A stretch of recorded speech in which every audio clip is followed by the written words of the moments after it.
Hi, this is Scott. I really appreciate our sponsors because they make the show possible. Today's show is sponsored by Telerik. Create compelling app experiences across any screen with the Telerik platform. Telerik's end-to-end platform uniquely combines industry-leading UI tools with cloud services to simplify the entire app development cycle. Telerik offers everything .NET developers need to build quality apps faster. Try it free at telerik.com/platform. That's telerik.com/platform. One more thing. Let me tell you about a new sponsor, Raygun. If you're wanting to detect and diagnose errors and crashes in your software, even find problems that you didn't know existed to improve your software, then Raygun might be perfect for you. You add a few lines of code to your application, and in minutes you'll get real-time error reports with all the information that you need to fix bugs fast. You can even hook it up to your team chat, bug tracking, development workflow tools. Raygun covers all major web and mobile programming languages, including .NET, the full Xamarin Stack, JavaScript, and many more. Go check out Raygun today at raygun.io. I use this myself on my little startup, and I really, really recommend this product. It is a great, great product. Check it out, Raygun at raygun.io.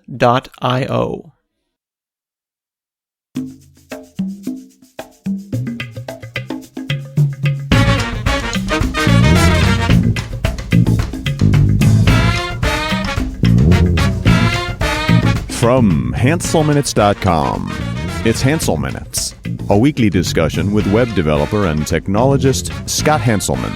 This is Lawrence Ryan announcing show number 469.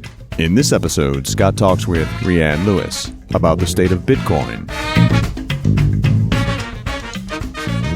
Hi, this is Scott Hanselman. This is another episode of Hansel Minutes, and we're on with Rhian Lewis, who is the co-creator of CountMyCrypto, and also you have a group in London, don't you, about cryptography? Yes. Hi, Scott. I'm really, really happy to be on the show. The group that I co-host in London is London Women in Bitcoin. Obviously, there's gender imbalance in Bitcoin, as there sometimes tends to be throughout the tech community. And my group is just aimed at making women feel very welcome within the Bitcoin community and educating people about this technology. And you have a Bachelor of Science in Economics, and you've always been interested in financial systems, and then your day job is as a software engineer. So you're coming at it from multiple directions. Yes, that's right. I mean, if you like to see it this way, Bitcoin and the technologies surrounding it, it's a natural focus for me with a kind of recreational interest in economics, and also a day job as an engineer. So I'm kind of interested in all aspects of it, as well as the community-focused aspects. It seems like when I talk to the technical, but not crypto technical. So like, the average software engineer, like those that might be listening to this show right now, they will just say, well, Bitcoin it's a bubble, right? It's all just nonsense. It's and they laugh about it. But when I speak to them, I find that they don't have any Bitcoin. They don't really understand it at all. So it seems like something that's easy on its surface to poke at. But do you think that that's unwarranted? I think that's absolutely true. I think people within the tech community, they are obviously aware of what goes on with kind of technology to a greater degree than the average person in the street. But and they're likely to have heard the word or to have heard other people dismiss it maybe, but maybe not thought a lot about it. I've actually been quite surprised meeting people obviously in my day job, and they're Bitcoin, whatever, not particularly interested in it. Everyone's kind of got some kind of opinion on it, but it's not necessarily an informed opinion. But often people are very interested when you start talking about it. And occasionally you do come across people who actually do know quite a lot about it, but just haven't talked about it at work. I did a contract recently where I was working with one guy, and we used to chat, and it was only towards the end of my contract that it actually turned out he had his own cryptocurrency startup. We laughed about that. And we've actually been in touch since, but it was just quite funny because we'd both kind of not really chatted about it that much. So maybe there are people doing things who don't talk about it. Maybe there are people who know a little and are dismissive. And then you get the group of people who maybe mind a little about it, mind a little lost interest, and don't really participate in kind of Bitcoin events or talks or whatever.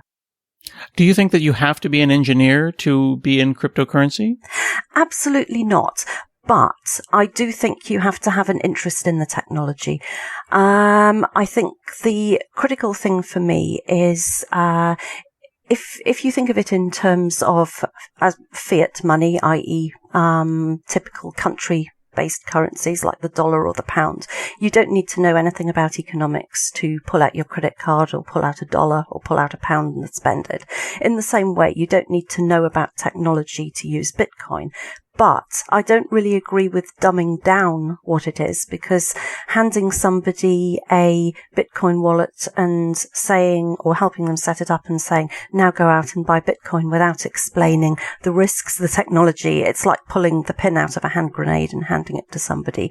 If you don't explain how to operate proper security, for example, or the fact that there's nobody to go to in the case of you losing your private key or something like that. I think it can be very dangerous to give people the impression that it's kind of risk-free and that you can give them like a nice phone wallet with a groovy interface and that they can keep unlimited amounts of Bitcoin on it. I think people do need to understand a little about the technology behind it. Now, when I have a country-backed currency, a standard piece of currency, I either have it in my hand or I have someone hold on to it for me, and then it's backed up by, the gold standard or whatever. But I don't really think about losing my money. I suppose as a computer person, I should be afraid that some row in a database somewhere is going to cost me money when my credit union or my building society loses my money. But I'm always hearing about cryptography and cryptocurrency as it relates to losing this money. Why do I not think about misplacing dollars, but I think about misplacing cryptocurrency? I think a lot of it depends on where you happen to be in the world.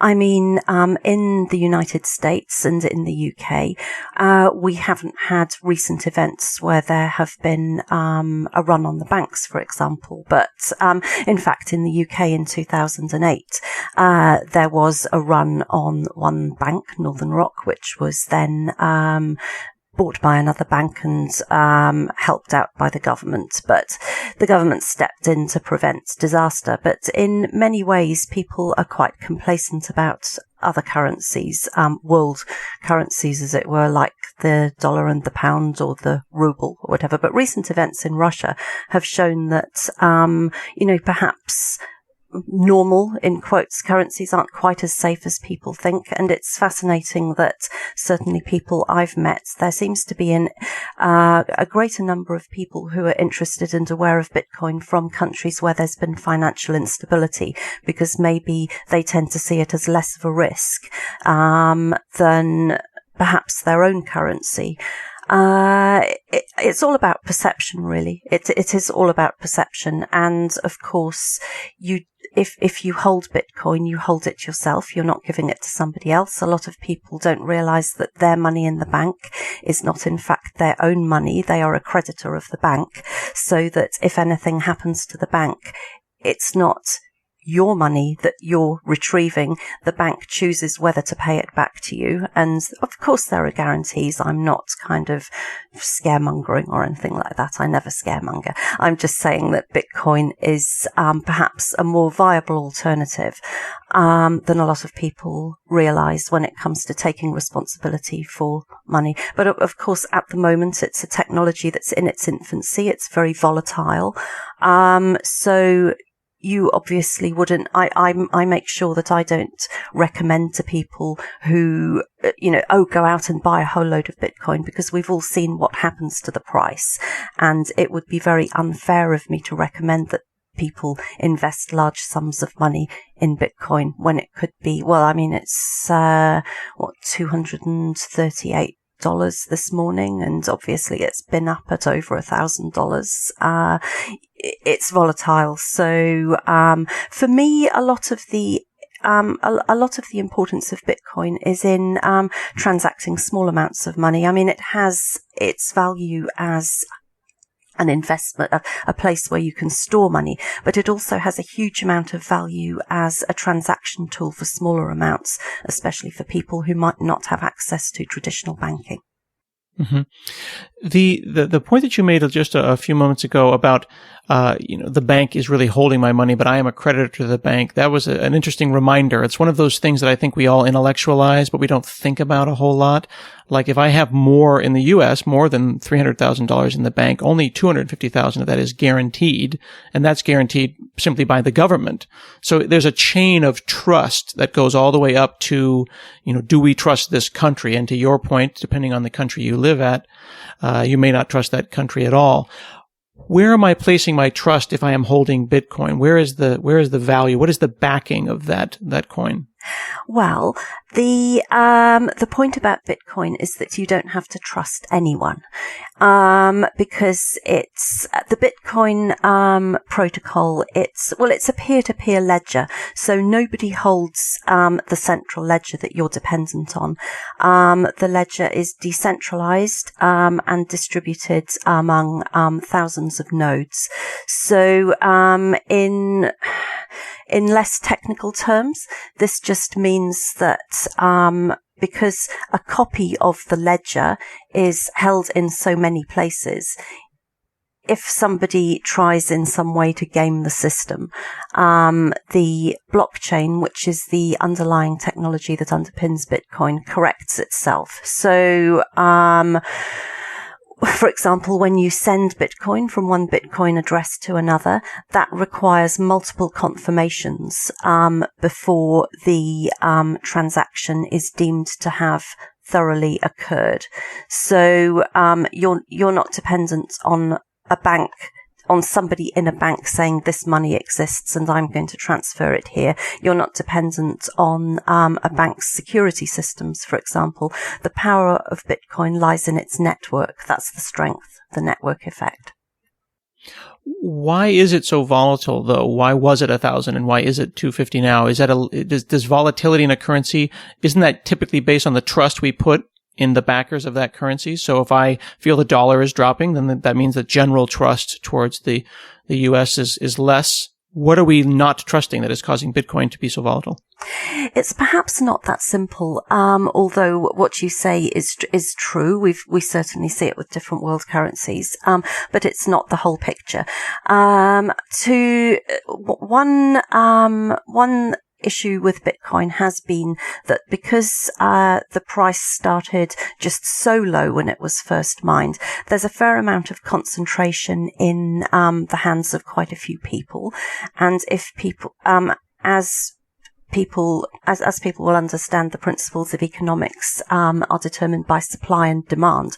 So if a whole load of Bitcoin is suddenly released onto the market, that will cause the value to fall, and maybe the demand might not be there to pick it up. The other thing is that Bitcoin at the moment, it's the majority of the transactions that occur are trade transactions. So it's people speculating on the price, and obviously the price of Bitcoin will rise and fall more. There'll be wilder swings if there are a lot of people speculating on the price.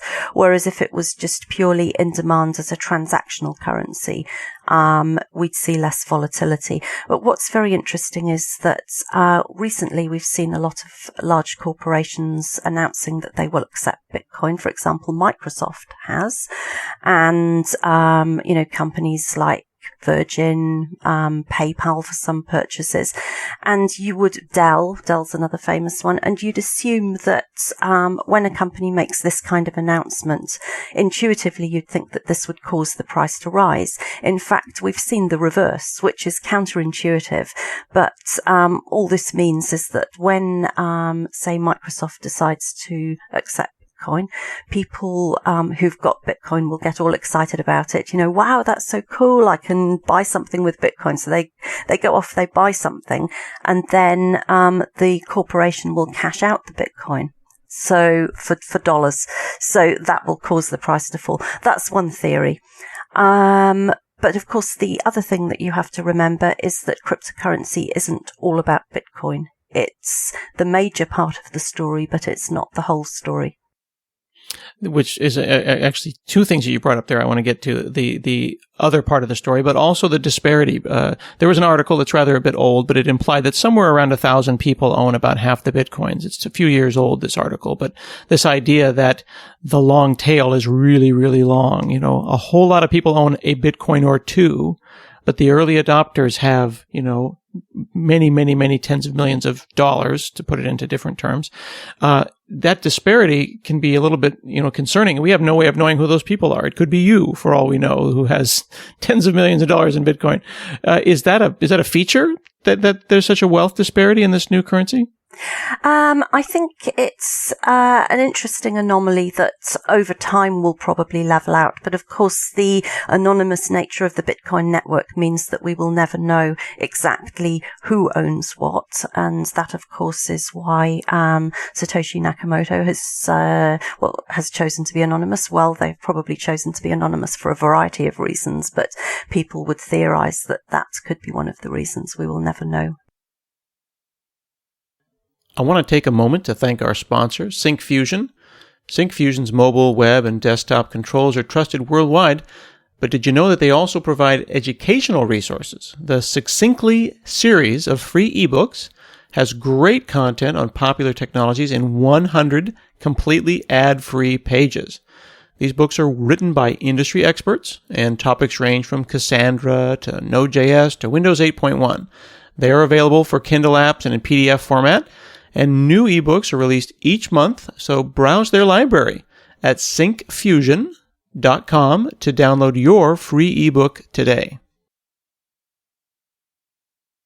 Now, to the point about alternate currencies, Bitcoin is the name that we, the uninitiated like myself, use to refer to cryptocurrency generally. Just like you might say Hoover for vacuum or Kleenex for tissue, Bitcoin has become the cryptocurrency general noun. But there are alternate currencies, right? They call them altcoins?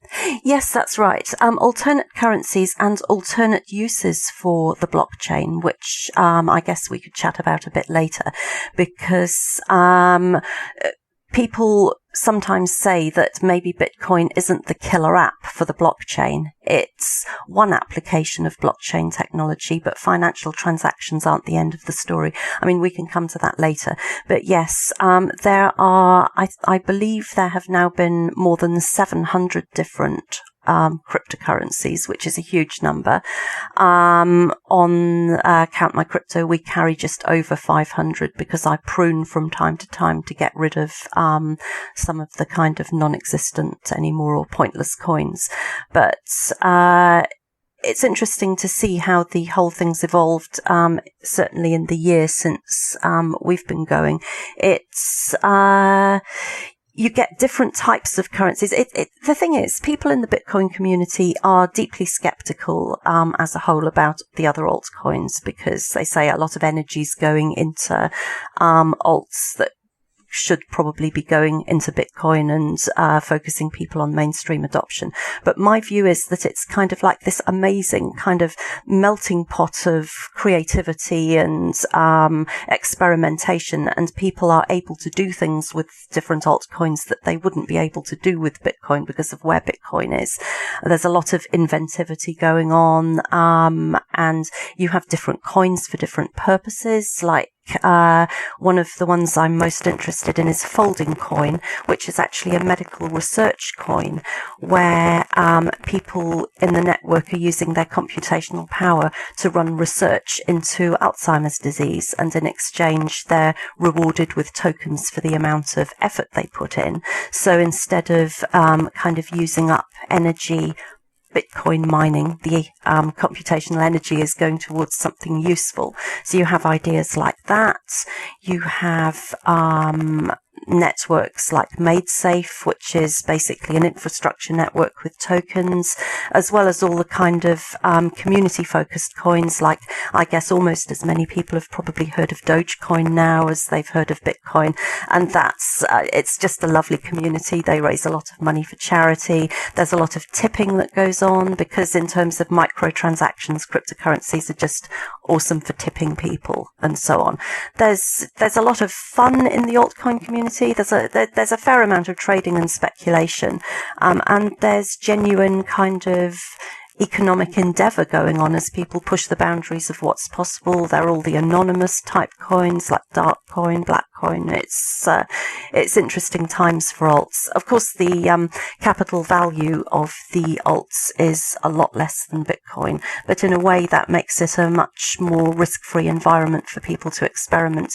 You don't know what's going to come out of it. And also, my view is that if you look at software and the principles of iterative development, I don't know why we would assume that Bitcoin, which was first, is going to always be the best final product. It's only surely by people iterating over these ideas and maybe possibly coming up with something even better that we might find something out there that we don't know about. The whole point is everything's evolving so quickly. We just don't know what things are going to look like in a year's time, let alone 5 or 10. It does bring up an interesting question, though. How does one version a currency? This is really all new ways of thinking about value. Does versioning a currency mean one dies and another one rises, and then we jump from currency to currency? Well, it's interesting. For example, people are already talking about Bitcoin 2.0 technology. So, I guess, although that's not, I guess that's not really in terms of a new version of the currency. That's more talking about, the companies that are evolving, building, probably non-financial applications on the blockchain. There's a new there's a white paper came out recently on the use of side chains, which is worth a read. Without going too deeply into the technology behind sidechains, the point is that people are making the assumption that because blockchain technology is so useful for things other than just financial transactions, it's going to be used as a ledger system for all kinds of things in the future. And one issue with this potentially is bloat, because you can't just squeeze an infinite number of transactions, infinite amounts of data into the blockchain, even with all the amazingly clever solutions that Satoshi Nakamoto came up with, like pruning and so on. So the idea would be to have kind of blockchain type chains that ran in parallel with the main chain and then re-entered it at various points to record kind of edited versions of what happens in the sidechain, so that they would be attached to the main blockchain, but they would function as sort of separate entities. I think that's a really interesting thing. And that's the big debate at the moment, is the value of sidechains against, as opposed to completely different blockchains. So applying my own ignorance to this, which is where I can provide value, as you're explaining this, I'm trying to find parallels for the things in my brain that I do understand. So, for example, IPv4, we're running out of IP addresses, so IPv6 comes along. And then they say, we'll never run out. But of course, surely we will at some point, with blockchain technology and a lot of, tiny microtransactions. Are you saying that it is theoretically possible that we could really kind of clutter the ledger, and sidechains are a way to get around that? Yes, that's exactly it. I mean, I think people, there's a lot of kind of unnecessary panic around the idea of blockchain bloat, but I think because there are kind of ways to get around it. For example, the transactions that the blocks that were created way back are now completely stable. I read a really good analogy once talking about blocks in the blockchain as geological layers, where which I think is a really amazing visual representation of it, where the blocks at the bottom that have had huge numbers of confirmations are completely static and stable. The ones above are still shifting slightly as their composition changes and more confirmations come in, and the ones at the top, say if I just send you a fraction of a Bitcoin now, that would be a block that would be changing for some time. So the idea is that the blocks at the bottom get trimmed back because you don't need that layer of detail, and thus you can reduce the size of the blockchain. But with people talking about using it for quite trivial things, as well as kind of legitimate uses, yes, there has to be some concern about blockchain bloat, and sidechains are a way of getting around this. It also makes me think of, I was working on a project today and I realized that my git commit log became quite nasty. So I squashed about 15 commits into a smaller commit just because it was untidy. Yeah. That's a great analogy. And the technology exists to do that. It's just, side chains, I think, are an interesting and creative solution, for the types of, application that might use the blockchain in the future. For example, people are talking about, there was an article recently in Forbes. A guy in London came up with the idea of using the blockchain as an ID verification mechanism, because it's an immutable ledger. So the idea of identity on the blockchain, and also smart contracts. There's a startup called Ethereum who are doing some really interesting things. The idea of using the blockchain for contractual transactions rather than financial transactions. It's surprising. I think a lot of people I speak to who think of Bitcoin and blockchain technologies as a very fringe thing would be quite surprised if they realize the level of interest among traditional financial institutions. I've been to events where there have been very senior people from large retail banks looking at blockchain technology because they see it as a very resilient, low-cost transaction mechanism. It's certainly not something that is out there in terms of being a very, very fringe thing.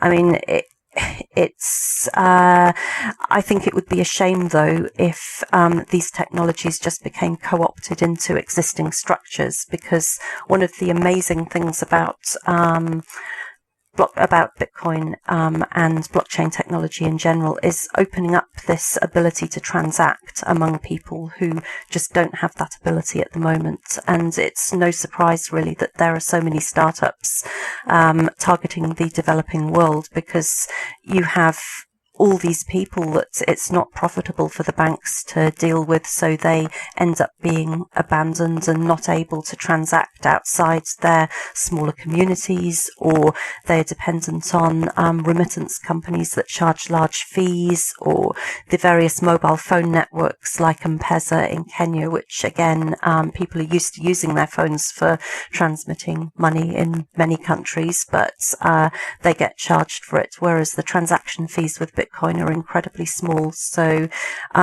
you'd have to see it as a useful tool for people who don't have access to traditional banking.